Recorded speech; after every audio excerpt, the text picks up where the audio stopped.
A paz do Senhor Jesus Cristo a todos os filhos de Deus na face da terra. Aqui é o irmão Xavier do Projeto Vida.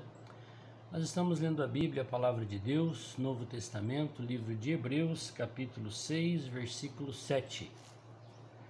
Porque a terra que embebe a chuva, que muitas vezes cai sobre ela e produz erva proveitosa, para aqueles por quem é lavrada, recebe a bênção de Deus.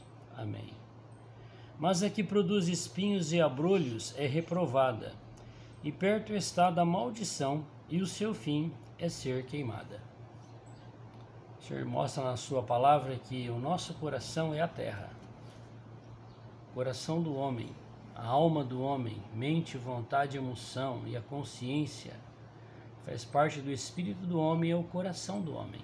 Essa é a terra do nosso coração. Quando nós ouvimos a palavra de Deus, nós podemos nos tornar uma terra dura, cheia de espinhos, cheios de pedra, problemas na nossa mente que bloqueiam o Senhor frutificar dentro de nós. Ou nós podemos nos tornar uma boa terra, onde a palavra de Deus entra e produz frutos a 30, 60, 100 por um. Então o Senhor ele está preocupado com a terra do nosso coração. Muitas vezes o nosso coração é como uma rocha de diamante, dura. E às vezes o Senhor tem que implodir aquela rocha, para que a palavra de Deus possa entrar e possa mudar a nossa natureza, a nossa mente. Então nós precisamos orar para o Senhor, para que o coração, nossa terra do nosso coração, da nossa mente, da nossa vontade, da nossa emoção, seja afofada pelo Espírito de Deus, para que a semente da palavra dele possa entrar no nosso ser, nos salvar e nos transformar, e nós produzirmos frutos de arrependimento para o Senhor. Aqui mostrou que a chuva, ela embebe toda a terra. A chuva cai para todo mundo, para bom, para ruim, independente de raça, de país, a chuva cai para todo mundo. Deus, como Espírito, ele veio e se derramou para toda a terra. O Senhor Jesus Cristo, ele morreu por todas as pessoas. Ele é a chuva. Ele é o Espírito que veio do céu para entrar em todos os que crerem. Então o problema não está na chuva. O problema está na terra. Se a terra é uma terra boa que absorve a água, ou se a terra é uma rocha onde não entra nenhuma gota de água lá dentro. Então o Senhor precisa nos abençoar, para que a nossa natureza seja transformada por Ele. Mas de vós, ó amados, esperamos coisas melhores e coisas que acompanham a salvação, ainda que assim falamos. O que acompanha a salvação? Muitas bênçãos espirituais, emocionais, materiais. Muitas verdades acompanham a salvação. Os frutos do Espírito acompanham a salvação. Então há uma grande diferença entre nós sermos salvos e nós amadurecermos para com o Senhor. Todo aquele que recebe o Espírito do Senhor, ele é um filho de Deus, bebezinho. E para ele crescer e amadurecer, ele precisa ler e ouvir a palavra de Deus e praticar. Então, muitas coisas depois da nossa salvação precisa acontecer na nossa vida. E nós poderemos depois da salvação desfrutarmos todas as riquezas de Deus ou a perdermos, porque nós não aproveitamos o Espírito que é como chuva derramado no coração de todo aquele que crê. Porque Deus não é injusto para se esquecer da vossa obra e do trabalho de amor para com o seu nome, para que com o seu nome mostraste, enquanto servistes aos santos e ainda servis. Quem trabalha muito, ganha muito. Quem trabalha pouco, ganha pouco. Quem não trabalha nada, ganha nada. Mas espiritualmente, até aquele que não trabalha nada, mas que creu, vai receber a salvação. Mas o Senhor não tem só a salvação para dar, Ele tem muitos galardões, principalmente a coroa da vida, para sermos co-reis com Ele, com Cristo, no lugar dos anjos que se rebelaram contra Deus, onde o seu chefe é o diabo, Satanás. Então hoje, enquanto nós estamos aqui na terra, o Senhor espera que nós trabalhemos. Não pela comida que perece, porque todos nós precisamos trabalhar pela comida que perece. Eu preciso trabalhar pelo arroz e o feijão todo dia. Mas se a nossa vida se limita a esse trabalho das coisas terrenas, arroz, feijão, carro, casa, emprego, educação, nós somos os mais miseráveis de todos os homens. Nós precisamos trabalhar pela comida que não perece, que vai para a vida eterna, para sempre.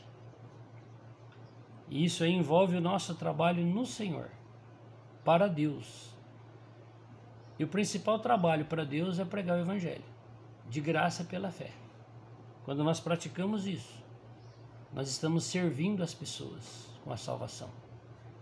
Quando nós lemos a palavra, temos comunhão na palavra, nós servimos os irmãos com a palavra e eles crescem. Mas desejamos que cada um de vós mostre o mesmo cuidado até o fim, para a completa certeza da esperança. Até o fim. Ser fiel até o fim e dar-te a coroa da vida. Nós temos a esperança de sermos fiéis até o fim. Para que não vos façais negligentes, mas sejais imitadores dos que pela fé e paciência herdam as promessas. O Senhor prometeu muitas maravilhas na sua palavra, e Ele vai cumprir todas elas. Mas nem todos as receberão, porque não creram, não obedeceram ao Senhor até o fim. Lá do Egito saíram 2 milhões de pessoas. De 20 anos para cima morreram todos no deserto, menos Josué e Caleb. Todos receberam a promessa que iam entrar na terra prometida. Por que não entraram? Por causa da incredulidade e desobediência.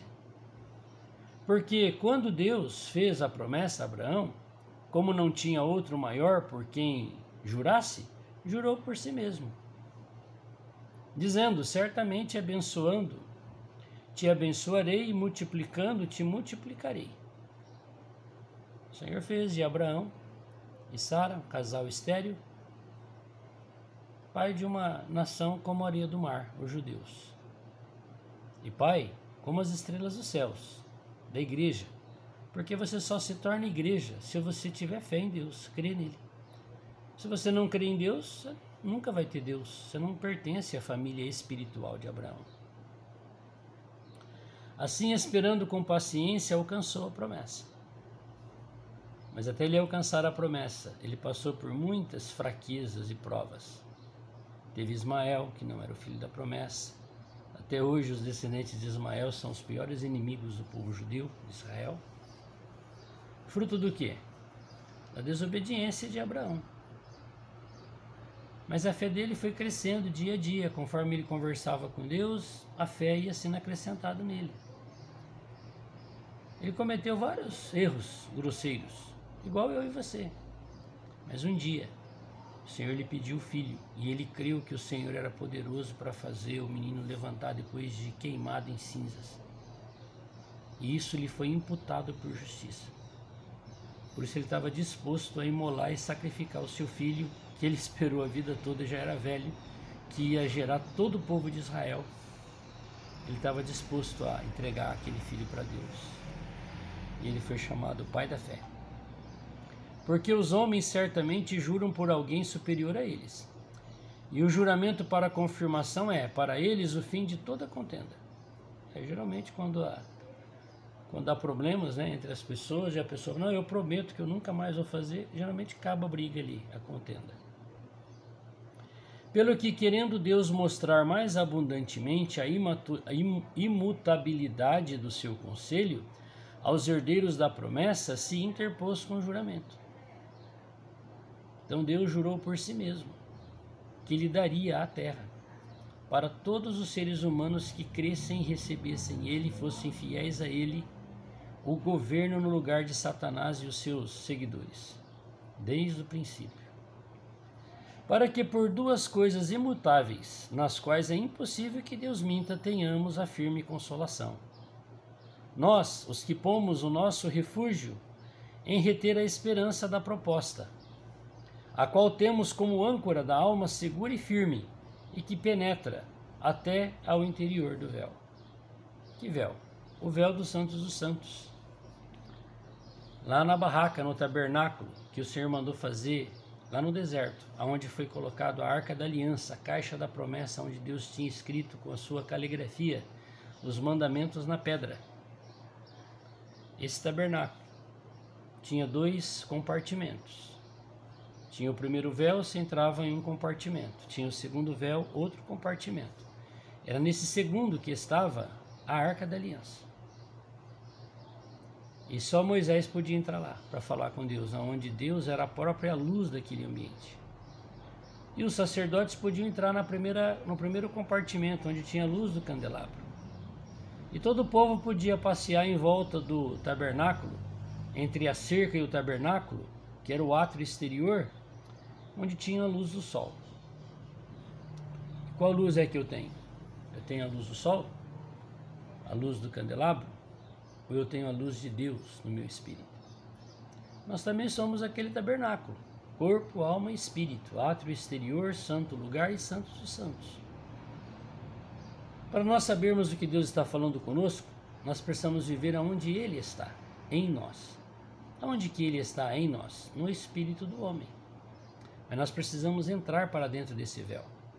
Nós precisamos pedir para o Senhor rasgar esse véu, para que nós não saiamos mais dos santos dos santos, para que a nossa pessoa e Deus sejamos uma coisa só. O santo lugar e o santo dos santos se tornou um único ambiente depois que Cristo morreu, porque o véu se rasgou de alto a baixo. Onde Jesus, nosso precursor, entrou por nós, foi eternamente sumo sacerdote segundo a ordem de Melquisedeque. Quem foi que pediu a cabeça de Jesus? O sumo sacerdote Caifás. Quem que mandou bater na boca do apóstolo Paulo? O sumo sacerdote Caifás. Mas não era o sumo sacerdote? Mandou pregar o Filho de Deus na cruz? Ele não creu que ele era o Messias. Ou talvez, se ele creu, ele não teve coragem de falar assim: agora eu não sou mais o sumo sacerdote. O sumo sacerdote chegou. E ele vai morrer, vai ressuscitar e vai entrar em nós, e ele é o sumo sacerdote das almas de todos os seres humanos. Mas ele não quis se despojar daquela posição que os judeus fizeram da palavra de Deus um sistema religioso judaico, fariseus, saduceus. Mas com a morte de Cristo, acabou o sumo sacerdócio terreno. Cristo é o sumo sacerdote. Mas ele não quis entregar o cargo para o Senhor Jesus, não. O que aconteceu com o templo onde ele era o cabeça ali, o sumo sacerdote, o Caifás? Foi destruído, igual Jesus falou. 35 anos depois da morte e ressurreição do Senhor, o templo foi destruído. Não ficou uma pedra em cima da outra que não foi derrubada. E está derrubado até hoje. E ele será reconstruído para a segunda vinda de Cristo. O Senhor tem aliança com os judeus ali com respeito ao sacrifício. Eles vão voltar a fazer o sacrifício como na época do Caifás, que fazia os sacrifícios lá no templo. Então o nosso sumo sacerdote é Cristo, é o Senhor. A Ele nós devemos ouvir. Ele também é o pastor, Ele é o cabeça, Ele é o capitão, Ele é o general, Ele é o Senhor dos senhores, Ele é o Rei dos reis. Agora, se você quiser um homem para ser todas essas coisas aí na sua vida, eles passam. E depois que eles passam, até aquilo que eles praticaram vai caindo no esquecimento.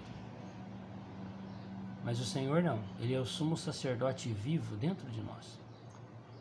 E como Espírito Santo, e como sumo sacerdote, Ele quer que nós sejamos levados para dentro, além do véu, no Santos dos Santos, do nosso Espírito. Como é que nós entramos lá? Vamos entrar? Senhor Deus Todo-Poderoso, obrigado pelo Teu sangue precioso que foi derramado por nós uma vez para sempre.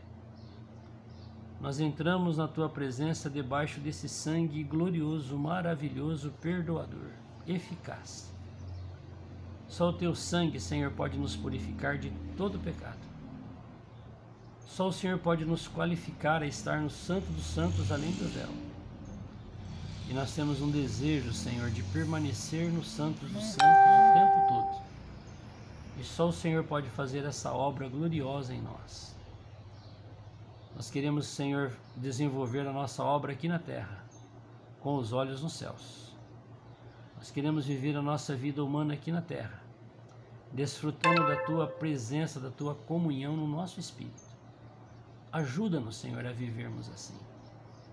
Aleluia. Glória a Deus. Simples, né?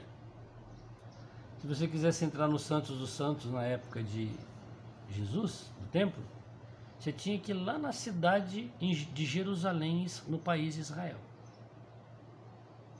E na hora que você chegasse lá, você é sumo sacerdote? Você pode entrar no santo. Você não é? Não pode, só no santo lugar. Você não é sacerdote? Você não pode entrar dentro do templo. Você só pode ficar no quintal. Olha que obra maravilhosa. Com a morte de Cristo, Ele abriu para que todo aquele que crê seja salvo. Todo aquele que quiser ter comunhão com Ele, a porta está aberta. Não tem nada que separa Deus do homem. A única coisa que separa Deus do homem é a sua incredulidade e o pecado.